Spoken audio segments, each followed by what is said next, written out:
விஷ்ணு ஏன் மத்ஸ்ய அவதாரம் எடுத்தாருன்னு தெரியுமா? இது விஷ்ணுவின் தச அவதாரத்துல முதல் அவதாரம்.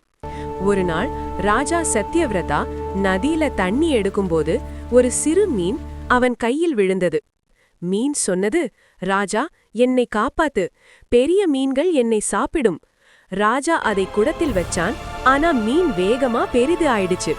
அப்புறம் குளத்தில் வச்சான். அப்புறம் முடிவில் கடலுக்கு. அப்போ அந்த மீன் தான் விஷ்ணுவின் மத்ஸ்ய அவதார்னு வெளிப்படைந்தது. பெருமாள் சொன்னாரு, சீக்கிரம் பிரளயம் வரும், நீ ஒரு பெரிய படகு அமைக்க வேண்டும். ராஜா அனைத்து ஜீவர்களும் வேதங்களும் படகில் சேர்த்தான். மழை கொட்டுது, உலகமே தண்ணீல முழுகுது.